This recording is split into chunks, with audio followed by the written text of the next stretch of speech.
السلام علیکم ورحمۃ اللہ وبرکاتہ۔ سورہ بقرہ کا ترجمہ و تفسیر۔ اس سے پہلے آپ ہمارے چینل کو سبسکرائب کریں، بیل آئیکن کو پریس کریں، لائک اور شیئر کریں۔ نحمدہ ونصلی علی رسولہ الکریم، اما بعد فاعوذ باللہ من الشیطان الرجیم، بسم اللہ الرحمن الرحیم۔ سبحانک لا علم لنا الا ما علمتنا انک انت العلیم الحکیم۔ رب اشرح لی صدری ویسر لی امری واحلل عقدۃ من لسانی یفقہوا قولی۔ رب زدنی علما رب زدنی علما رب زدنی علما۔ لقد جاءکم رسول من انفسکم عزیز علیہ ما عنتم حریص علیکم بالمؤمنین رؤوف رحیم۔ فإن تولوا فقل حسبی اللہ لا الہ الا ہو علیہ توکلت وہو رب العرش العظیم۔ الف لام میم، اس سے مراد اللہ بہتر جانتا ہے۔ ذالک الکتاب لا ریب فیہ، اس کتاب میں کچھ شک نہیں۔ ھدی للمتقین، ہدایت ہے پرہیزگاروں کے لیے۔ الذین یؤمنون بالغیب، جو یقین کرتے ہیں بے دیکھی چیزوں کا۔ ویقیمون الصلاۃ، اور قائم رکھتے ہیں نماز کو۔ ومما رزقناہم ینفقون، اور جو ہم نے روزی دی اس میں سے خرچ کرتے ہیں۔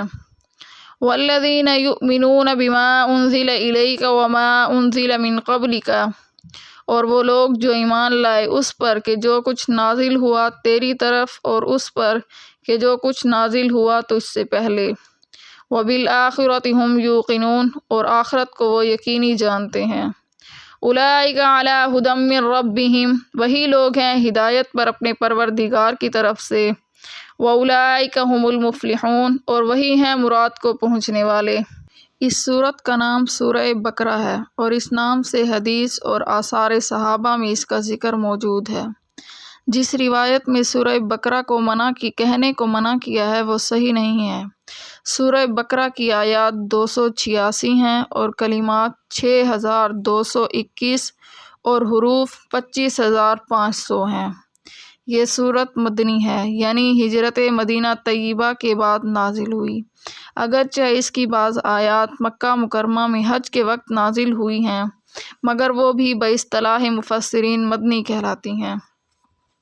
سورہ بقرہ قرآن کریم کی سب سے بڑی سورت ہے اور مدینہ طیبہ میں سب سے پہلے اس کا نزول شروع ہوا اور مختلف زمانوں میں مختلف آیتیں نازل ہوتی رہی، یہاں تک کہ ربا یعنی سود کے متعلق جو آیات ہیں وہ حضور علیہ الصلاۃ والسلام کی آخری عمر میں فتح مکہ کے بعد نازل ہوئی، اور اس کی ایک آیت واتقوا یوما ترجعون فیہ الی اللہ تو قرآن کی بالکل ہی آخری آیات ہے، جو سن 10 ہجری میں 10 ذی الحجہ کو مینا کے مقام پر نازل ہوئی، جبکہ حضور صلی اللہ علیہ وسلم حجۃ الوداع کے فرائض ادا کرنے میں مشغول تھے، اور اس کے 80-90 دن کے بعد حضور علیہ الصلاۃ والسلام کی وفات ہوئی اور وحی الہی کا سلسلہ ہمیشہ کے لیے ختم ہو گیا۔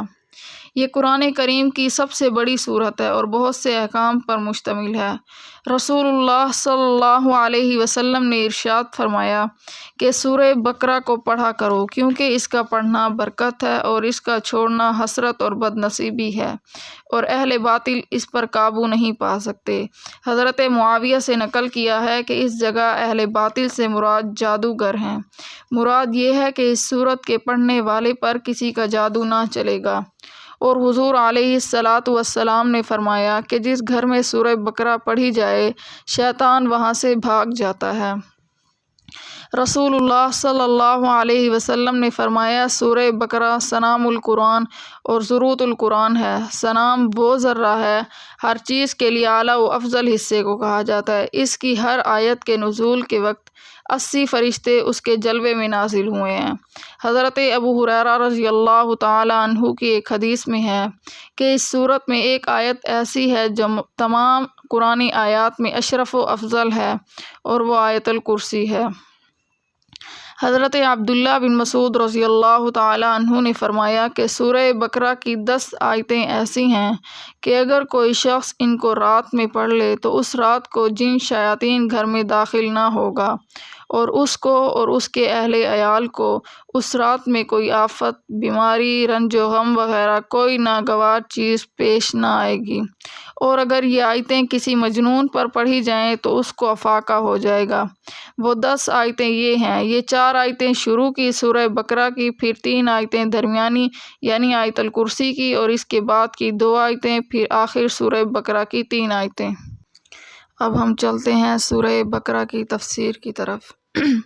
ذالکہ کسی دور کی چیز کی طرف اشارے کے لیے استعمال ہوتا ہے۔ ریبٌ شک و شبہ، ہدن ہدایت سے بنا ہے اور ہدایت کے معنی رہنمائی کے ہیں۔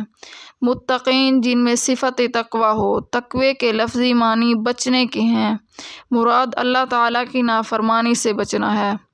غیب لفظ معنی ہے ہر وہ چیز جو انسان کی نظر اور دوسرے حواس و سماعت وغیرہ سے باہر ہو۔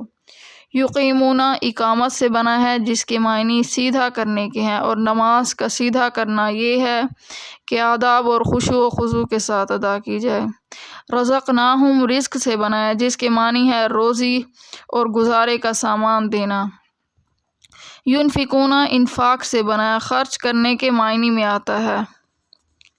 الف لام میم بہت سی صورتوں کے شروع میں چند حروفوں سے مرکب ایک کلمہ لایا گیا ہے، جیسے الف لام میم حامیم، الف لام میم صاد وغیرہ۔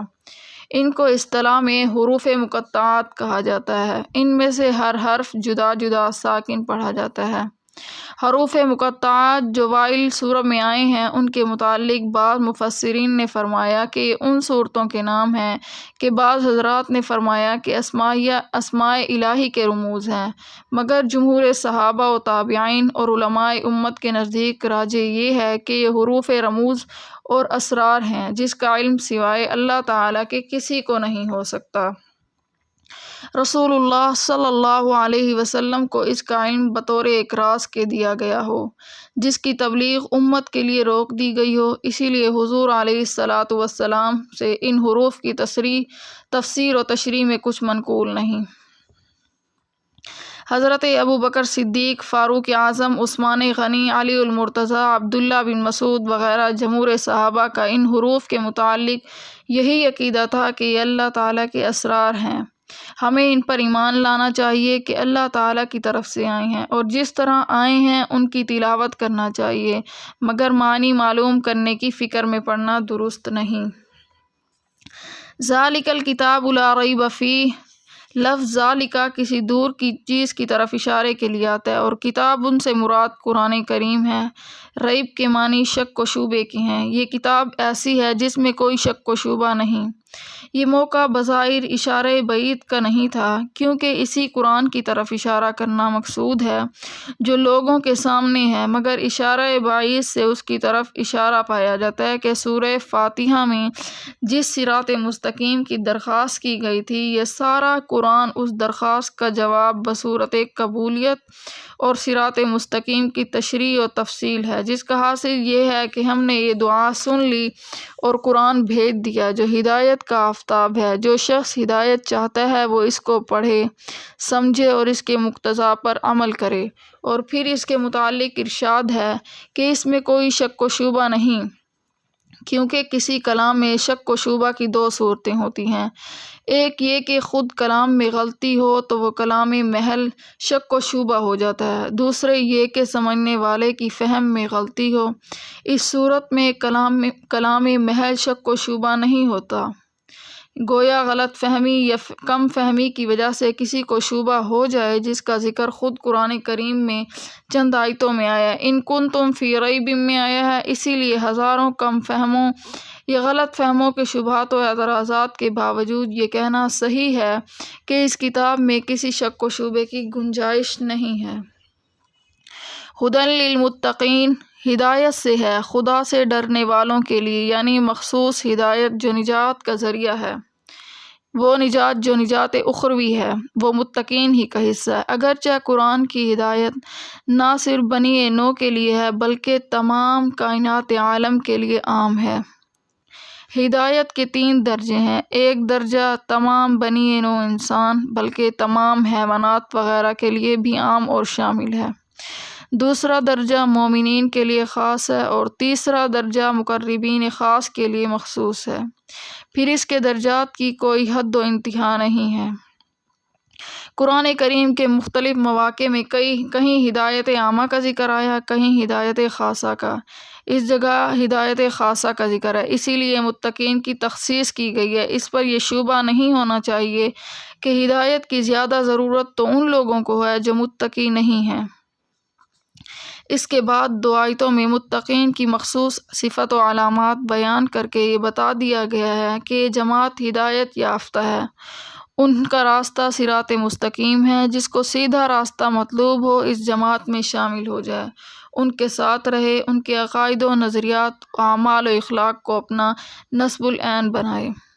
شاید یہی وجہ ہے کہ متقین کی مخصوص صفات بیان کرنے کے بعد ارشاد ہوا اولئک علی ھدی من ربہم واولئک ھم المفلحون، یعنی یہی لوگ ہیں ٹھیک راہ پر جو ان کے رب کی طرف سے ملی ہے، اور یہی لوگ ہیں پورے کامیاب۔ متقین کی صفات جو ان 2 آیتوں میں بیان ہوئی ہیں، ان میں ایمان کی اجمالی تعریف اور اس کے بنیادی اصول بھی آ گئے ہیں، اور عمل صالح کی بنیادی اصول بھی، اس لیے ان صفات کو ذرا وضاحت کے ساتھ بیان کیا جاتا ہے۔ الذین یؤمنون بالغیب ویقیمون الصلاۃ ومما رزقناہم ینفقون، یعنی خدا سے ڈرنے والے لوگ ایسے ہیں کہ یقین کرتے ہیں بے دیکھی چیزوں کا اور قائم رکھتے ہیں نماز کو، اور جو ہم نے روزی دی اس میں سے کچھ خرچ کرتے ہیں۔ اس آیت میں متقین کی 3 صفات بیان کی گئی ہیں: ایمان بالغیب، اقامت الصلاۃ، اللہ کی راہ میں خرچ کرنا۔ اس کے ضمن میں بہت سے اہم مسائل ہیں، ان کو کسی قدر تفصیل سے بیان کریں۔ ایمان کی تعریف کو قرآن نے یؤمنون بالغیب کے صرف 2 لفظوں میں پورا بیان کر دیا ہے۔ لفظ ایمان اور غیب کے معنی سمجھ لیے جائیں تو ایمان کی پوری حقیقت اور تعریف سمجھ میں آ جاتی ہے۔ لغت میں کسی کی بات کو کسی کے اعتماد پر یقینی طور سے مان لینے کا نام ایمان ہے۔ اسی لیے محسوسات و مشاہدات میں کسی کے قول کی تصدیق کرنے کو ایمان نہیں کہتے۔ مثلاً کوئی شخص سفید کپڑے کو سفید یا سیاہ کو سیاہ کہہ رہا ہے اور دوسرا اس کی تصدیق کرتا ہے، اس کو تصدیق کرنا تو کہیں گے، ایمان لانا نہیں کہا جائے گا، کیونکہ اس تصدیق میں قائل کے اعتماد کو کوئی دخل نہیں، بلکہ یہ تصدیق مشاہدے کی بنا پر ہے، اور اصطلاح شرع میں خبر رسول کو بغیر مشاہدے کے محض رسول کے اعتماد پر یقینی طور سے مان لینے کا نام ایمان ہے۔ لفظ غیب لغت میں ایسی چیزوں کے لیے بولا جاتا ہے جو نہ بدیہی طور پر انسان کو معلوم ہو اور نہ انسان کے حواس خمسہ اس کا پتہ لگا سکیں، یعنی نہ وہ آنکھ سے نظر آئیں، نہ کان سے سنائی دیں، نہ ناک سے سونگھ کر یا زبان سے چکھ کر ان کا علم ہو سکے، اور نہ ہاتھ سے چھو کر ان کو معلوم کیا جا سکے۔ قرآن میں لفظ غیب سے وہ تمام چیزیں مراد ہیں جن کی خبر رسول اللہ صلی اللہ علیہ وسلم نے دی ہے، اور ان کا علم ہدایت عقل اور حواس خمسہ کے ذریعے نہیں ہو سکتا۔ اس میں اللہ تعالیٰ کی ذات و صفات بھی آ جاتی ہیں، تقدیری امور، جنت و دوزخ کے حالات، قیامات اور اس میں پیش آنے والے واقعات، تمام آسمانی کتابیں اور تمام انبیاء سابقین بھی ہیں، جس کی تفصیل اسی سورہ بقرہ کے ختم پر آمن الرسول میں بیان کی گئی ہے، اور آخری آیت میں ایمان مفصل کا ذکر ہے۔ تو اب ایمان بالغیب کے معنی یہ ہو گئے کہ رسول اللہ صلی اللہ علیہ وسلم جو ہدایت و تعلیمات لے کر آئے ہیں ان سب کو یقینی طور پر دل سے ماننا شرط ہے۔ اس تعلیم کا رسول اللہ صلی اللہ علیہ وسلم سے منقول ہونا قطعی طور پر ثابت ہوا۔ جمہور اہل اسلام کے نزدیک ایمان کی یہی تعریف ہے۔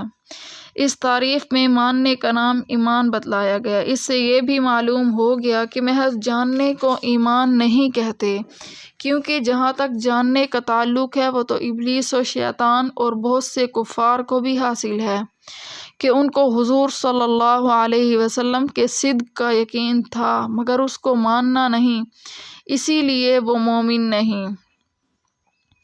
اقامت کے معنی محض نماز پڑھنے کے نہیں ہیں، بلکہ نماز کو ہر جہت اور ہر حیثیت سے درست کرنے کا نام اقامت ہے، جس میں نماز کے تمام فرائض، واجبات، مستحبات اور پھر ان پر دوام و التزام، یہ سب اقامت کے مفہوم میں داخل ہیں۔ اور صحیح یہ ہے کہ اس جگہ نماز سے کوئی خاص نماز مراد نہیں، بلکہ فرائض و واجبات اور نفلی نمازوں کو یہ لفظ شامل ہے۔ خلاصہ مضمون یہ ہوا کہ وہ لوگ جو نمازوں کی پابندی بھی قواعد شرعیہ کے مطابق کرتے ہیں اور ان کے پورے آداب بھی بجا لاتے ہیں، اس میں بھی صحیح اور تحقیقی بات جس کو جمہور مفسرین نے بیان فرمایا یہی ہے کہ ہر قسم کا وہ خرچ داخل ہے جو اللہ کی راہ میں کیا جائے، خواہ قرض زکوٰۃ ہو یا دوسرے صدقات واجبہ یا نفلی صدقات و خیرات، کیونکہ قرآن کریم میں جہاں کہیں لفظ انفاق استعمال ہوا ہے عموماً نفلی صدقات میں یا عام معنی میں استعمال کیا گیا۔ زکوٰۃ فرض کے لیے عموماً لفظ زکوٰۃ ہی آیا۔ اس مختصر جملے میں لفظ مما رزقناہم پر غور کیا جائے تو ایک طرف یہ لفظ اللہ کی راہ میں مال خرچ کرنے کا ایک قوی داعیے شریف انسان کے دل میں پیدا کر دیتا ہے، جو کچھ مال ہمارے پاس ہے یہ سب خدا کا ہی عطا کیا ہوا ہے اور اسی کی امانت ہے، اگر ہم اس تمام مال کو بھی اللہ کی راہ میں اس کی رضا کے لیے خرچ کر دیں تو حق اور بجا ہے، اس میں بھی ہمارا کوئی احسان نہیں۔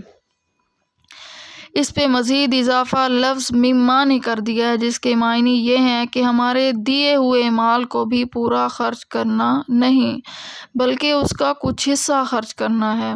یہاں متقین کی صفت کا بیان کرتے ہوئے اول ایمان بالغیب کا ذکر فرمایا گیا، پھر اقامت نماز اور اللہ کی راہ میں خرچ کرنے کا۔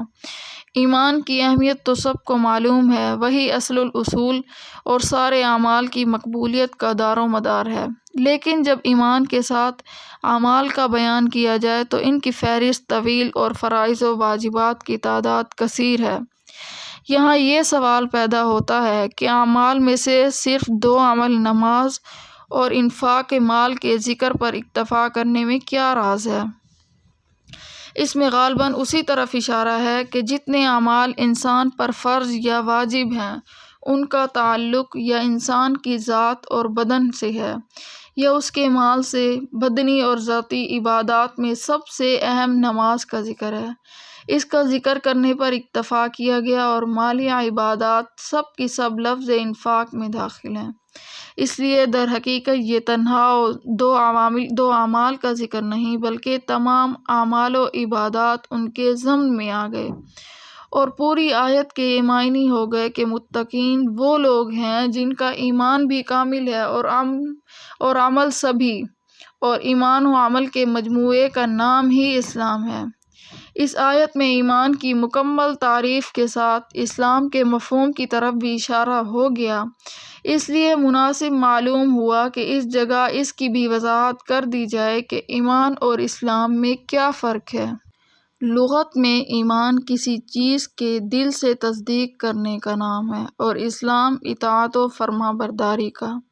ایمان کا محل قلب ہے اور اسلام کا بھی قلب اور سب اعضاء و جوارح، لیکن شرعاً ایمان بغیر اسلام کے اور اسلام بغیر ایمان کے معتبر نہیں، یعنی اللہ اور اس کے رسول صلی اللہ علیہ وسلم کی محض دل میں تصدیق کر لینا شرعاً اس وقت تک معتبر نہیں جب تک زبان سے اس تصدیق کا اظہار اور اطاعت و فرما برداری کا اقرار نہ کرے۔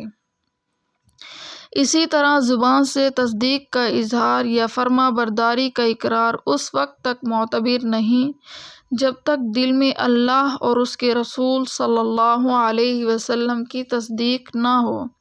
خلاصہ یہ ہے کہ لغت کے اعتبار سے ایمان اور اسلام الگ الگ مفہوم رکھتے ہیں، اور قرآن و حدیث میں اسی لغوی مفہوم کی بنا پر ایمان اور اسلام میں فرق کا ذکر بھی ہے، مگر شرعاً ایمان اسلام کے اور اسلام بغیر ایمان کے معتبر نہیں۔ جب اسلام یعنی ظاہری اقرار و فرما برداری کے ساتھ دل میں ایمان نہ ہو تو اس کو قرآن کی اصطلاح میں نفاق کا نام دیا گیا ہے اور اس کو کھلے کفر سے شدید جرم ٹھہرایا۔ یعنی منافقین جہنم کے سب سے نیچے کے طبقے میں رہیں گے۔ اسی طرح ایمان یعنی تصدیق قلبی کے ساتھ اگر اقرار و اطاعت نہ ہو تو اس کو بھی قرآنی نصوص میں کفر ہی قرار دیا ہے۔ یعنی یہ کفار رسول اللہ صلی اللہ علیہ وسلم اور آپ صلی اللہ علیہ وسلم کی حقانیت کو ایسے یقینی طریق پر جانتے ہیں جیسے اپنے بیٹوں کو جانتے ہیں۔ یعنی یہ لوگ ہماری آیات کا انکار کرتے ہیں حالانکہ ان کے دلوں میں ان کا یقین کامل ہے اور ان کی یہ حرکت محض ظلم و تکبر کی وجہ سے ہے۔ اسی مضمون کو اس طرح بیان فرماتے تھے کہ ایمان اور اسلام کی مسافت ایک ہی ہے، فرق صرف ابتدا و انتہا میں ہے۔ یعنی ایمان قلب سے شروع ہوتا ہے اور ظاہر عمل پر پہنچا کر مکمل ہوتا ہے، اور اسلام ظاہر عمل سے شروع ہوتا ہے اور قلب پر پہنچا کر مکمل سمجھا جاتا ہے۔ اگر تصدیق قلبی ظاہری اقرار و اطاعت تک نہ پہنچے وہ تصدیق ایمان معتبر نہیں۔ اسی طرح اگر ظاہری اطاعت و اقرار تصدیق قلبی تک نہ پہنچے تو وہ اسلام معتبر نہیں۔ امام غزالی کی بھی یہی تحقیق ہے۔ اس تحقیق پر تمام اہل حق کا اتفاق ذکر کیا ہے۔ والذین یؤمنون بما انزل الیک وما انزل من قبلک وبالآخرۃ ھم یوقنون، یعنی متقین ایسے ہیں کہ ایمان رکھتے ہیں اس کتاب پر بھی جو آپ صلی اللہ علیہ وسلم کی طرف اتاری گئی ہے، اور ان کتابوں پر بھی جو آپ صلی اللہ علیہ وسلم سے پہلے اتاری جا چکی ہیں، اور آخرت پر بھی وہی لوگ یقین رکھتے ہیں۔ اس آیت میں متقین کی باقی صفات کا بیان ہے جس میں ایمان بالغیب کی کچھ تفصیل اور ایمان بالآخرت کا ذکر ہے۔ حضرت عبداللہ ابن مسعود اور حضرت عبداللہ بن عباس رضی اللہ تعالی عنہ نے اس کی تفسیر میں فرمایا کہ عہد رسالت میں مومنین متقین دو طرح کے حضرات تھے، ایک وہ جو پہلے سے مشرکین میں سے تھے پھر مشرف با اسلام ہوئے، دوسرے وہ جو پہلے اہل کتاب یہودی یا نصرانی تھے پھر مسلمان ہو گئے۔ اس سے پہلی آیت میں پہلے طبقے کا ذکر تھا اور اس آیت میں دوسرے طبقے کا ذکر ہے۔ اسی لیے اس آیت میں قرآن پر ایمان لانے کے ساتھ پچھلی آسمانی کتابوں پر ایمان لانے کی بھی تصریح فرمائی گئی ہے کہ وہ حسب تصریح حدیث دوہرے ثواب کے مستحق ہیں، ایک پچھلی کتابوں کے زمانے میں ان پر ایمان لانے اور عمل کرنے کا ثواب، دوسرے قرآن کے زمانے میں قرآن پر ایمان لانے اور عمل کرنے کا ثواب۔ پچھلی آسمانی کتابوں پر ایمان لانا آج بھی ہر مسلمان کے لیے لازم ہے، فرق اتنا ہی ہے کہ آج ان کتابوں پر ایمان اس طرح ہوگا کہ جو کچھ اللہ تعالیٰ نے ان کتابوں میں نازل فرمایا تھا وہ سب حق ہے اور اس زمانے کے لیے وہی واجب العمل تھا، مگر قرآن نازل ہونے کے بعد چونکہ پچھلی کتابیں اور شریعتیں سب منسوخ ہو گئی تو اب عمل صرف قرآن ہی پر ہوگا۔ آیت کے اس طرز بیان سے ایک اہم اصولی مسئلہ بھی نکل آیا۔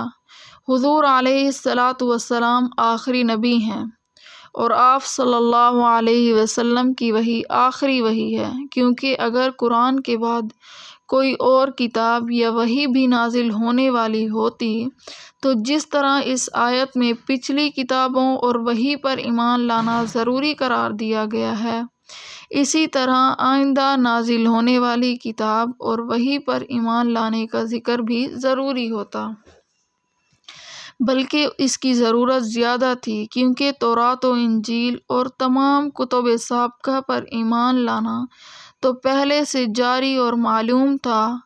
اگر حضور علیہ الصلاۃ والسلام کے بعد بھی سلسلہ وحی اور نبوت جاری ہوتا تو ضرورت اس کی تھی کہ اس کتاب اور اس نبی کا ذکر زیادہ اہتمام سے کیا جاتا جو بعد میں آنے والے ہوں، تاکہ کسی کو اشتباہ نہ رہے۔ مگر قرآن کریم نے جہاں ایمان کا ذکر کیا تو حضور صلی اللہ علیہ وسلم سے پہلے نازل ہونے والی وحی اور پہلے انبیاء علیہم السلام کا ذکر فرمایا، بعد میں آنے والی کسی وحی یا نبی کا کہیں قطعاً ذکر نہیں۔ پھر صرف اسی آیت میں نہیں بلکہ قرآن کریم میں یہ مضمون اول سے آخر تک مختلف مقامات میں 40-50 آیتوں میں آیا ہے۔ سب میں حضور صلی اللہ علیہ وسلم سے پہلے انبیاء علیہم السلام، پہلی وحی، پہلی کتابوں کا ذکر ہے۔ کسی ایک آیت میں اس کا اشارہ تک نہیں کہ آئندہ بھی کوئی وحی یا نبی آنے والا ہے جس پر ایمان لانا ہے۔ ان آیات میں اور ان کی مثال دوسری آیت میں جہاں کہیں نبی یا رسول یا وحی و کتاب بھیجنے کا ذکر ہے، سب کے ساتھ من قبلی اور من قبلک کی قید لگی ہوئی ہے، کہیں من بعدی کا اشارہ تک نہیں آیا۔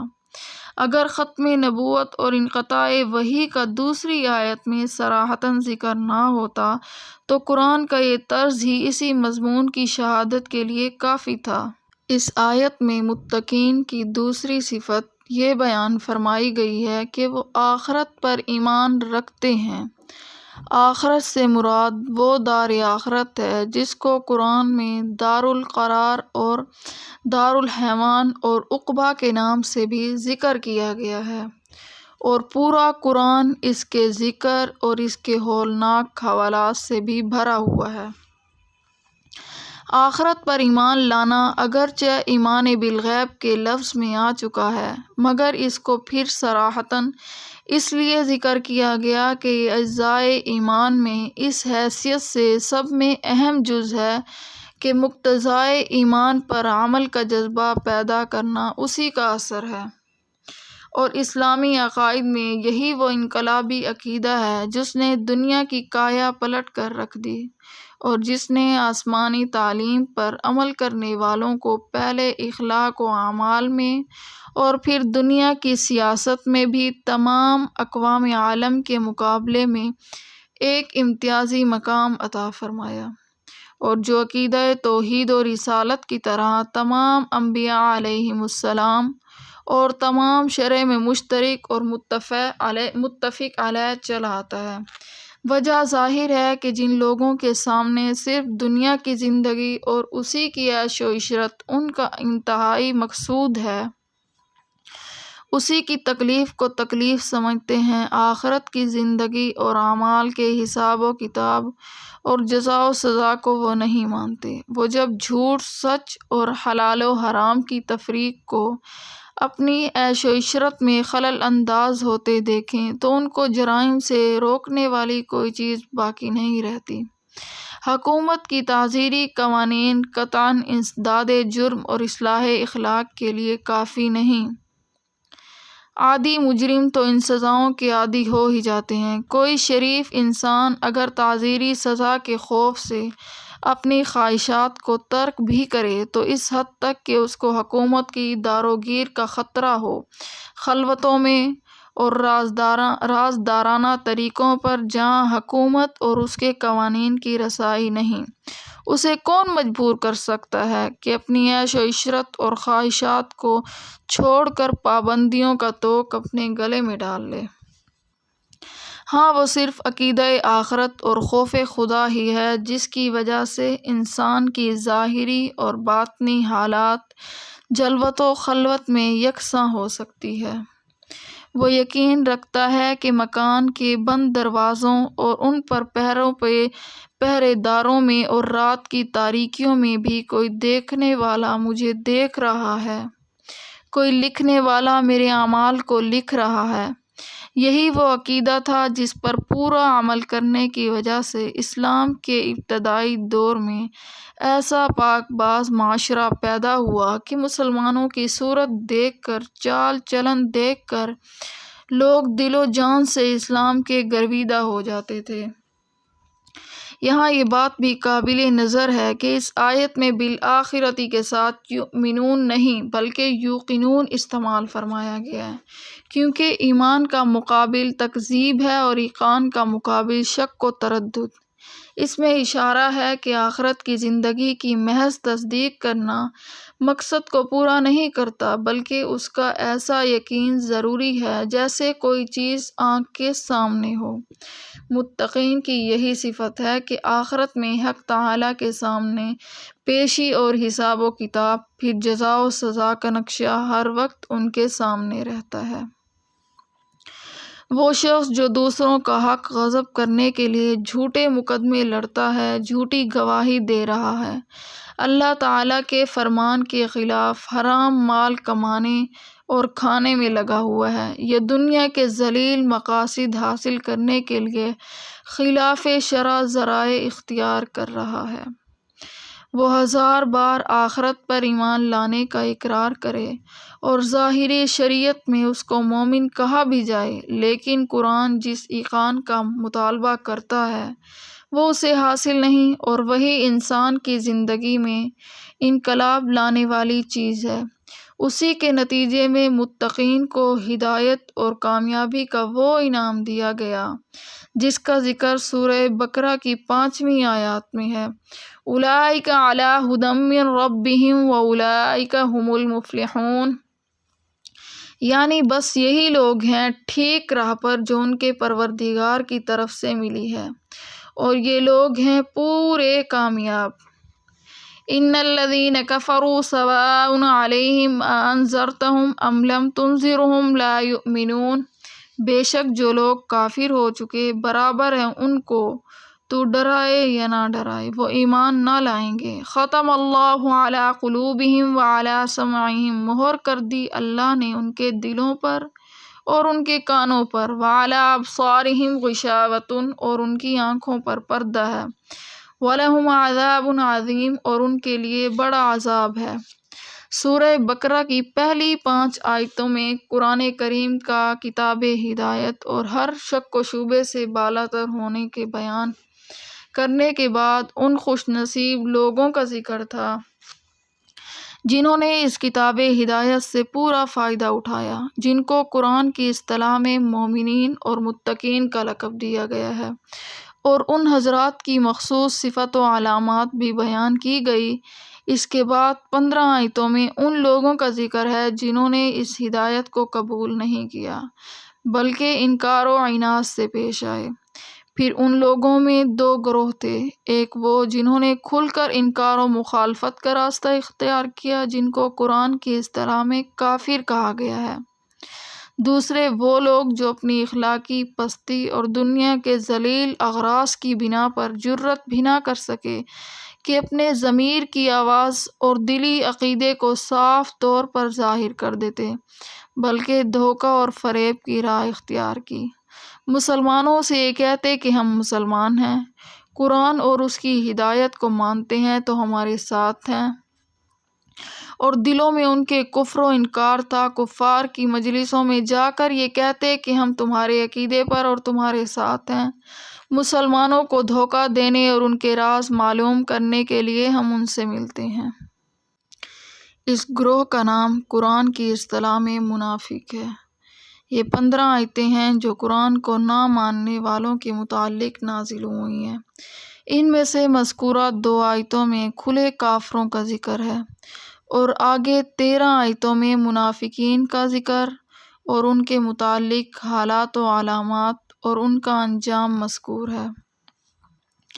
ان تمام آیات کی تفصیل پر یکجا نظر ڈالنے سے معلوم ہوتا ہے کہ قرآن حکیم نے سورہ بقرہ کی ابتدائی 20 آیتوں میں ایک طرف تو چشم ہدایت کا پتہ دے دیا کہ وہ قرآن ہے، اور دوسری طرف تمام اقوام عالم کو اسی ہدایت کے قبول یا انکار کے معیار سے 2 حصوں میں تقسیم کر دیا، ایک ہدایت یافتہ جن کو مومنین و متقین کہا جاتا ہے، دوسرے ہدایت سے انحراف و انکار کرنے والے جن کو کافر یا منافق کہا جاتا ہے۔ پہلی قسم وہ ہے جن کا راستہ صراط الذین انعمت علیہم میں طلب کیا گیا ہے، اور دوسری قسم وہ ہے جن کے راستے سے غیر المغضوب علیہم ولا الضالین میں پناہ مانگی گئی ہے۔ قرآن کریم کی اس تعلیم سے ایک اصولی مسئلہ یہ بھی نکل آیا کہ اقوام عالم کے حصوں یا گروہوں میں ایسی تقسیم جو اصول پر اثر انداز نہ ہو سکے وہ صرف اصول و نظریات ہی کے اعتبار سے ہو سکتی ہے۔ نسب، وطن، زبان، رنگ اور جغرافیائی حالات ایسی چیزیں نہیں جن کے اشتراک یا اختلاف سے قوموں کے ٹکڑے کیے جا سکیں۔ قرآن کریم کا اس بارے میں واضح فیصلہ ہے۔ خَلَقَکُم فَمِنکُم کافر وَمِنکم مؤمنون، یعنی اللہ نے تم سب کو پیدا کیا، پھر کچھ لوگ تم میں سے مومن اور کچھ کافر ہو گئے۔ 2 آیتوں میں حق تعالیٰ نے ان کافروں کا ذکر فرمایا ہے جو اپنے کفر و انکار میں ضد اور عناد تک پہنچ گئے تھے، اور اس ضد کی وجہ سے وہ کسی حق بات کو سننے اور روشن دلیل کو دیکھنے کے لیے بھی تیار نہ تھے۔ ایسے لوگوں کے بارے میں سنت اللہ یہی ہے کہ ان کو ایک ایسی سزا اسی جہان میں نقد دی جاتی ہے کہ ان کے دلوں پر مہر لگا دی جاتی ہے۔ کانوں، آنکھوں کو حق و صدق کے قبول کرنے سے بند کر دیا جاتا ہے۔ ان کا حال حق و صدق کے بارے میں ایسا ہو جاتا ہے کہ گویا نہ ان کو سمجھنے کی عقل، نہ دیکھنے کے لیے آنکھیں، نہ سننے کے لیے کان ہیں۔ آخر آیات میں ایسے لوگوں کا عذاب عظیم میں مبتلا ہونے کا ذکر کیا گیا ہے۔ لفظ کفر کی تعریف۔ کفر کے لفظی معنی چھپانے کے ہیں۔ ناشکری کو بھی کفر اس لیے کہتے ہیں کہ محسن کے احسان کو چھپانا ہے۔ اصطلاح شریعت میں جن چیزوں پر ایمان لانا فرض ہے ان میں سے کسی چیز کے انکار کا نام کفر ہے۔ مثلاً ایمان کا خاصہ ہے یا ایمان کا خلاصہ یہ ہے کہ رسول اللہ صلی اللہ علیہ وسلم جو کچھ اللہ تعالیٰ کی طرف سے لائے ہیں اور اس کا ثبوت قطعی و یقینی ہے، ان سب چیزوں کی دل سے تصدیق کرنا اور حق سمجھنا، اس لیے کہ جو شخص رسول اللہ صلی اللہ علیہ وسلم کی ان تعلیمات میں سے جن کا ثبوت یقینی اور قطعی ہے کسی ایک کو بھی حق نہ سمجھے اور اس کی تصدیق نہ کرے وہ کافر کہلائے گا۔ انذر کے معنی ایسی خبر دینا جس سے خوف پیدا ہو، جیسا کہ ابشر ایسی خبر دینے کو کہتے ہیں جس سے سرور پیدا ہو۔ اردو زبان میں اس کا ترجمہ ڈرانے سے کیا جاتا ہے، مگر در حقیقت مطلقاً ڈرانے کو انذر نہیں کہتے بلکہ ایسا ڈرانا جو شفقت و رحمت کی بنا پر ہو، جیسے اولاد کو آگ سے، سانپ، بچھو اور درندوں سے ڈرایا جاتا ہے۔ اسی لیے جو ڈاکو، چور، ظالم کسی انسان کو دھمکاتے ڈراتے ہیں اس کو انذرہ اور ان لوگوں کو نذیر نہیں کہا جاتا۔ انبیاء علیہم السلام کو خصوصیت سے نذیر کا لقب دیا جاتا ہے کہ وہ اظہار شفقت، آئندہ آنے والے مصائب سے ڈراتے ہیں۔ انبیاء علیہم السلام کے لیے اس لفظ کو اختیار کرنے میں اس کی ہدایت ہے کہ مصلی مبلغ کے لیے ضروری ہے کہ مخاطب کی خیر خواہی کے ساتھ ہمدردی سے گفتگو کرے، محض ایک کلمہ پہنچا دینا مقصود نہ ہو۔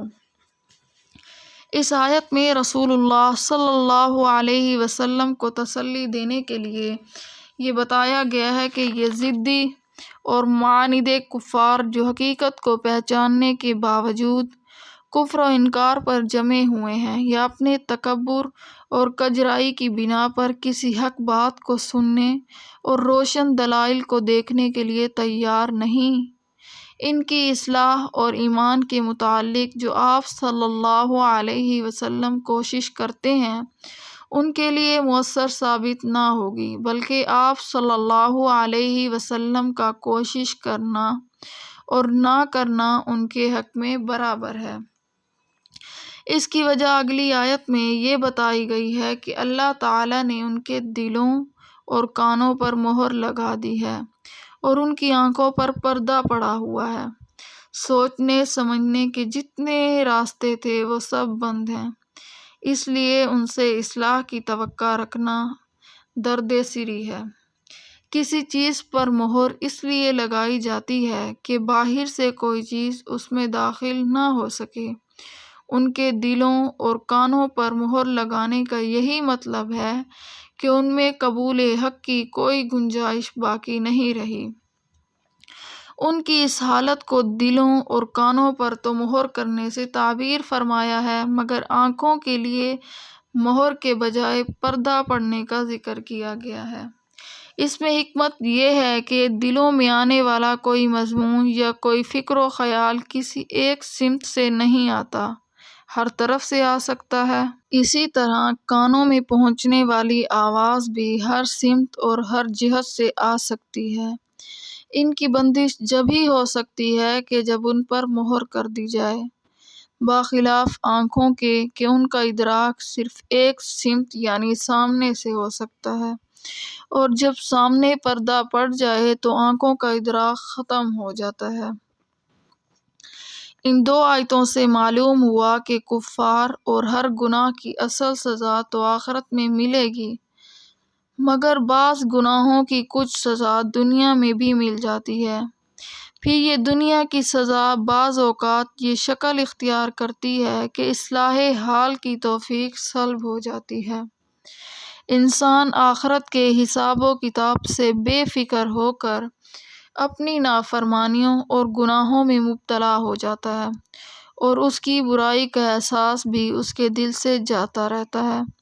ایسے حالات کے متعلق بعض بزرگوں کا ارشاد ہے، یعنی گناہ کی ایک سزا یہ بھی ہوتی ہے کہ ایک گناہ دوسرے گناہ کو کھینچ کر لاتا ہے، جس طرح نیکی کا نقد بدلہ یہ بھی ہوتا ہے کہ ایک نیکی دوسری نیکی کو کھینچ لاتی ہے۔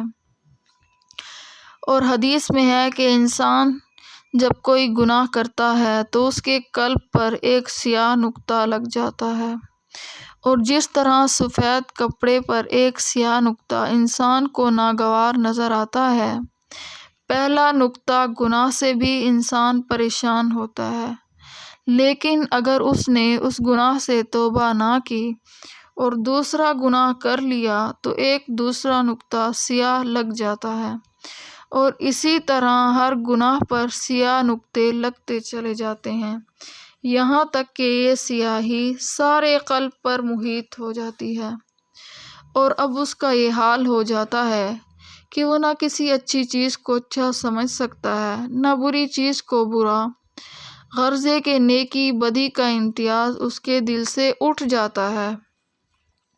اور پھر فرمایا کہ اسی ظلمت و سیاہی کا نام قرآن کریم میں ران یدین آیا ہے، کلا بل ران علی قلوبہم ما کانوا یکسبون۔ ترمذی شریف کی روایت میں ہے، حضرت ابو ہریرہ رضی اللہ تعالی عنہ نے نقل کیا ہے کہ حضور صلی اللہ علیہ وسلم نے ارشاد فرمایا کہ انسان جب کوئی گناہ کرتا ہے تو اس کا دل سیاہ ہو جاتا ہے، پھر اگر وہ توبہ کر لے تو صاف ہو جاتا ہے۔ اس آیت میں ازلی کافروں کے لیے رسول اللہ صلی اللہ علیہ وسلم کا وعظ و نصیحت کرنا اور نہ کرنا دونوں برابر کر دیے گئے ہیں، مگر ان کے ساتھ علیہم کی قید لگا کر بتا دیا کہ برابری کفار کے حق میں ہے، رسول اللہ صلی اللہ علیہ وسلم کے حق میں نہیں، بلکہ ان کو تو تبلیغ و تعلیم اور اصلاح خلق کی کوشش کا ثواب بہرحال ملے گا۔ اسی لیے پورے قرآن کریم کی کسی آیت میں رسول اللہ صلی اللہ علیہ وسلم کو ایسے لوگوں کو بھی دعوت ایمان دینے سے روکا نہیں گیا۔ اس سے معلوم ہوا کہ جو شخص دعوت دین اور اصلاح کا کام کرتا ہے، خواہ مؤثر ہو یا نہ ہو، اس کو بہرحال اپنے عمل کا ثواب ملتا ہے۔ اس آیت کا مضمون وہی ہے جو سورہ مطففین کی اس آیت کا ہے، کلا بل ران علی قلوبہم ما کانوا یکسبون، یعنی ایسا نہیں بلکہ ان کے دلوں پر ان کے اعمال کا زنگ بیٹھ گیا ہے، جس میں حقیقت واضح کر دی گئی ہے کہ ان کی بدعمالیوں اور سرکشی ہی ان کے دلوں کا زنگ بن گیا ہے۔ اسی زنگ کو آیت مذکورہ میں مہر یا پردے کے لفظوں سے تعبیر کیا گیا ہے، اس لیے اس پر یہ شبہ نہیں ہو سکتا کہ جب اللہ تعالیٰ نے ہی ان کے دلوں پر مہر کر دی اور جو اس کو معاف کر دیا تو یہ اپنے کفر میں معذور ہو گئے، پھر ان کو عذاب کیسا؟ وجہ یہ ہے کہ ان لوگوں نے شرارت و عناد کر کے با اختیار خود اپنی استعداد بربادی کر لی ہے، اسی لیے اس تباہی استعداد کے فاعل اور مسبب یہ خود ہیں، بلکہ اللہ تعالیٰ نے بندوں کے تمام افعال کے خالق ہونے کی حیثیت سے اس جگہ مہر کرنے کو اپنی طرف نسبت کر کے یہ بتلا دیا کہ جب ان لوگوں نے قبول حق کی صلاحیت و استعداد کو اپنے اختیار سے تباہ کرنا چاہا تو سنت الہیہ کے مطابق ہم نے وہ بد استعداد کی کیفیت ان کے قلوب اور حواس میں پیدا کر دی ہے۔ وآخر دعوانا ان الحمد للہ رب العالمین۔